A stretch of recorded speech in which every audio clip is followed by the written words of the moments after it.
Hey everybody, welcome to the ReCoop. I'm Cooper Daniels and I'm a guy that knows a little about a lot. And today it's my weekly algo rant. Let's get into it. First off, how are you doing?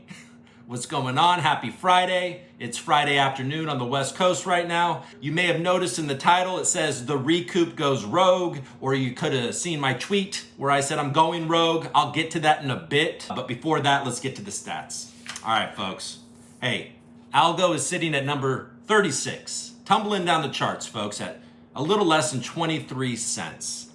Pretty soon, the market maker for Aptos, who basically controls the entire circulating supply, is going to make Aptos flip Algo, and that will suck. But in better news, on DeFi Llama, Algo is sitting at number 14 at 173 million TVL. And if you break it down a little bit further and you look at what is actually has that TVL in the Algorand DeFi ecosystem, you would see at number 1, AlgoFi, 114 million, huge. Number 2, Lofty at 26 million. Number 3, Folks at 17 million. Pact, number 4 at 13 million. And then rounding out the top 5, Tiny Man at 11 million.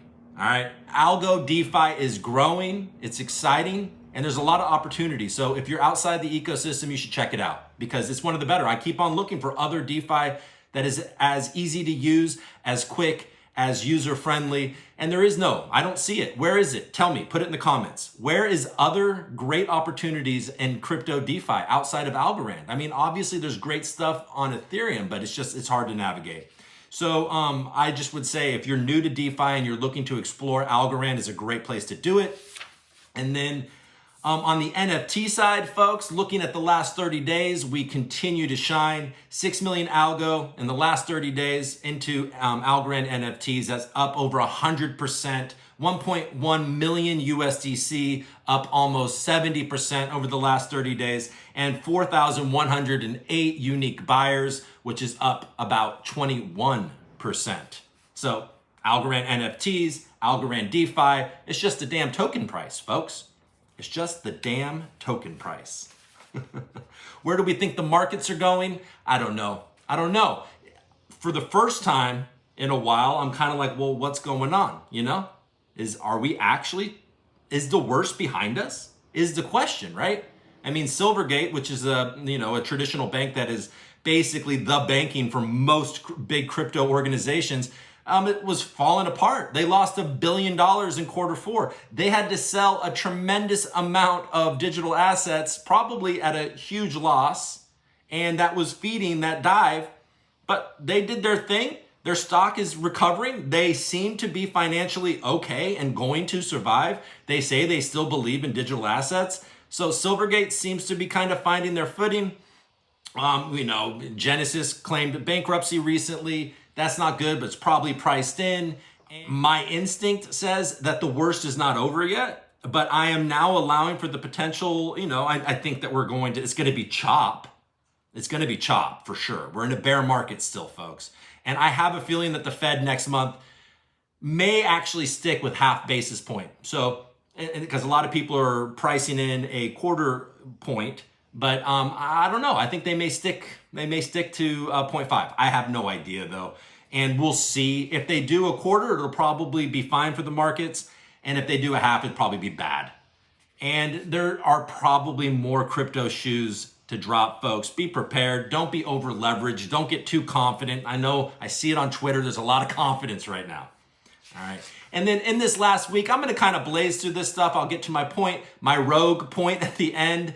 And but look, we saw that C3 protocol, which is an exchange, right? That is going to be cross-chain and non-custodial, and all of the cool things that thing can do, and link to using state proofs. I don't know if they're upon launch going to be using state proofs. Maybe it's Wormhole that they'll be using in the beginning, but I know that the long-term objective of C3 protocol is to be using state proofs to connect all of these different ecosystems to make it really easy to trade. I'm excited to learn more about C3 protocol and to see what that really is in real life. I'm on that waiting list. You can go check out their website, get on the waiting list, and see what's going on there. And XBacked, which is a over-collateralized, decentralized stablecoin. That launched. That's been a long time coming, and it's exciting to see it finally on mainnet. There was a really great AMA with the tech team at Algorand and the Algorand Foundation on Reddit this week that if you did not read, you should go read. Some of the highlights are, obviously John Woods talking about AlgoKit. AlgoKit recently went into beta. And essentially what AlgoKit is going to do is going to make it much easier to build on Algorand. You're not going to have to be a super high-end tech guy in order to be able to build on Algorand. And, his promise is as at the end of this year, the Algorand developer user experience is going to be completely unrecognizable to what it is today. So I think that's exciting. You always hear people be like, well, I don't build on Algorand because they do everything kind of differently and you have to learn a whole new thing and it's just kind of annoying. So that's why people might go to something like Avalanche, all the EVM chains, right? So that's that. And then there was a lot of talk about relay nodes and the objective of decentralizing and making that a more user-friendly, accessible experience. And, you had some interesting people, you had some great people in this AMA. You had Gary Maloof, Paul Regal, the product manager at Inc. You had John Woods, the CTO at ALGO Foundation. You had some great community members in there asking great questions. Fred Estante, he always asks about the privacy layer. I've noticed that a few times, Fred, and I'm excited for that too. I'm glad you keep asking it, and I can't wait for more and more answers on that because we all know that Silvio can do an incredible Silvio and team can do incredible work, and they're probably working on incredible things when it comes to a privacy layer. And then, hash maps data to value is another excellent community member asking excellent questions. And when it came to relay nodes, it seems like this is a major, major focus for 2023. They want to lower the technical barriers to running relay nodes. They're exploring non-archival relay nodes, which means that you can run one of these things and not have to store the entire Algorand blockchain, which obviously makes it much more intensive and expensive to run. And that's not what they're, they're seeing if that can work in a way that it doesn't hurt anything, obviously.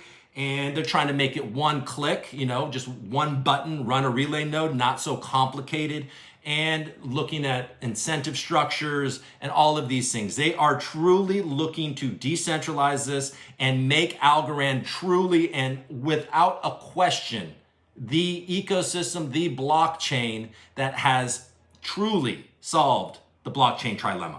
Within weeks, maybe just months, the instant finality, the 3.7 second instant finality should be going down. It could go down all the way to like 3.2 seconds or 3 second instant finality. I do know that I think we're on the verge of more transactions per second any moment. We're already at 6,000 transactions per second, which we don't exactly need at the moment, which is cool. And that's it about that. So this is going to be a quick one today, folks. And I guess, how am I going rogue, right? How the hell am I going rogue? Well, folks, look, I'm totally unencumbered right now. I don't have a sponsor on my show. I have no existing contracts with anybody. I'm not working for a Web3 company. I'm not, I don't have a sponsor. Nobody's paying me to tweet anything. Nobody's paying me to do anything. I have nothing tying me down to do anything or anyone. And the deal is this,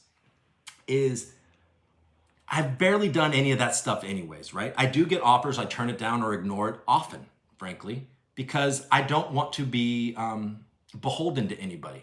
But as I've gone along, as I've had to generate income, I have gone into deals and I have gone into certain things, and I've been trying to curry favor in certain ways to get the good interviews and all of those things.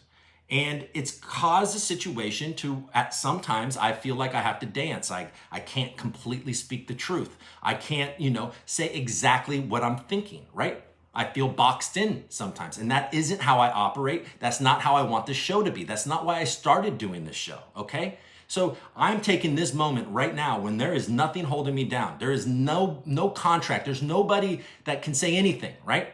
Which, look, it's all been light in the past anyways, but I have opportunities. I have had opportunities. And frankly, folks, a lot of the problem has been me trying to get interviews. And maybe my show just isn't ready for interviews. I did ALGO Fest about 16 months ago. And those were my first interviews, right? And I'm about to do the second ALGO Fest on Thursday and do my last batch of interviews for a while. I'm not gonna do interviews. You wanna know why? Why am I not gonna do interviews for a while? I'm only pausing them. I love doing interviews. I love talking to people. I think I have a good way about it. I keep it conversational and I try to keep it fun and informative. I actually really like it, but I am going to unequivocally pause doing interviews because frankly, I'm too small. There's no point in me doing interviews. I have to curry favor in order to get anybody interesting on the show, or I'm just basically shilling, helping people promote their project for nothing, right? And it's just not worth it. It's not worth it to me. I want to make my show better. It's a show. It's not a lounge. You know what I mean? I want to put on a show for you people, and I want to speak truth to power. And I can't say something that I think about Scaramucci and expect him to come on the show. I can't say things about AlgoFi and then expect them to come on the show. I can't call out the truth and expect people to come on the show. I don't want to play the game anymore. I'm pausing it. And once I can get back to that, I will. I'm also pausing any kind of sponsorship. I'm pausing looking for any sort of gig or anything. It's going to be me, this show, my ability, my research, and my truth. I'm going to be unafraid to call out whatever, okay? So that's me going rogue, folks. And when it makes sense for me to get a sponsor, I'll do that again. When it's clear that they know what my brand is and the sponsor digs that and just wants to celebrate it and they don't expect anything from me or any kind of anything except for to talk about their copy in the beginning of my show or something like that. And when it feels like, it makes sense for people to come on my show again and do interviews again, I will. So I'm just letting you know that is all going to be paused. I'm going to be doing my algo rant and it's going to be a true rant and I'll call out whatever the hell I feel like calling out. I'll be doing the ReCoop recap, which will be about other things. I'll explore other things. I'll be doing whatever videos I feel like. Okay. And eventually, if there is demand for it, and I've stirred some pots and people want to talk to me, I will do a weekly ReCoop Twitter space. And but I'll do that when I feel like it and when I feel like there's demand. That's not imminent. Okay. Of course, this isn't going to become a negative show. I'm not a negative person. I'm excited about Algorand. I'm excited about the future of crypto. I'm excited about things, and that's what this is going to be. But when it comes down to it, and I have to equivocate or I have to dance to make one side, and have to maybe tell a joke and I'm trying to tell the truth, but I'm also trying not to piss people off. I'm tired. I'm tired of doing that. And that's not what you guys deserve. That's not what I deserve, because guess what? If I continue to keep doing that, I'm not going to want to do this anymore. Okay. So there you go, everybody. I'm looking for nothing. I just am going to spit what I got. I'm going to do the best that I can. I'm going to work on my in real life hosting. Now that's different. If you want to fly me somewhere and you want me to MC or you want me to host, you want me to moderate panels, I'm open to it. I'm going to be here working on my hosting skills, my stand-up, my MC skills. I'm going to get some material about some jokes, some crypto. I can do, I don't know. You hire me for that, for sure. I'm looking for that. I want to expand, explore, and travel and meet new people and, grow what the ReCoop is. And the only way that I'm ever going to grow this is that if I sit up here with courage and speak my truth, because that is who I am. And I believe I can pull this off because I know at my core I'm a deeply fair person, and I will call out what I believe is unjust. I will call it out, and I will not be afraid of the repercussions of it, because I'm not looking for anybody to come on the show. You don't have to come on. I don't care anymore. I'll get back to it. If some great person comes up and they want to come on my show, if Silvio reaches out, if his people reach out and be like, I'd love to come on your show, well, he's coming on the show, and guess who's back at doing interviews? But you can pretty much count on Thursday, Algo Fest, to be some of my last interviews for a while. I'm going to focus on the heart of this show, which is going to be my AlgoRANT, which is fearless, and it's going to be the ReCoop recap, which is hopefully fun and great info. And then there's going to be all other types of things that I'm going to do. I'm not going to be looking for these interviews, folks. It takes up time. I got a life, and I'm not going to be seeking sponsors, and I'm not going to be tweeting for money, which I've never really done, but I know people do. And I've had people ask me to do it. And frankly, if this is going to succeed, I will need your guys' help. So I got a segment on my root NFD, non-fungible domain, ReCoop.algo. I did a segment, so it's coindrive.recoop.algo. I've added the assets ALGO, USDC, GoBTC, GoETH, and Akita. All right. If you want to send me something different, just let me know. If you want me to open a wallet on another blockchain, let me know, or whatever, fiat, I don't care. Just, you can contribute, but I'm also not relying on it, folks. You don't have to. You don't have to. I'm not expecting you to. I'm not expecting you to bankroll this. I get it. I get it. We're all doing the best we can. Maybe you don't even give a shit. Maybe this is a big disappointment. You thought I was going to be out here blasting people, which this could lead to. But I'm going to be fearless on this show because it's sick. This whole industry is gross. There's so much shilling and bag. Look, I own Algo. I'm excited about Algo. If I'm no longer excited about Algo, I'd go. You know what I mean? That's who I am. I've always been this way. I'll stand true to my word, and I need to be free to succeed. So I'm going to be. All right? So if you want to help contribute to that, so go to coindrive.recoop.algo. And if not, it's all good. Maybe you want to see me prove myself and see what I do. I don't care. It doesn't matter. But I will be asking for donations. I hate it, but I'm going to do it. And if you guys have a better idea, maybe a paywall or something like that, you can let me know. But what I'm going to do now is I'm going to focus on my solo content, and I'm calling things out. Now, this could kill my show for sure, but let's see how it goes. I'm going for it. All right, everybody? All right. Thank you for watching. If you like this video, hit the like button, subscribe, and yeah, do your homework.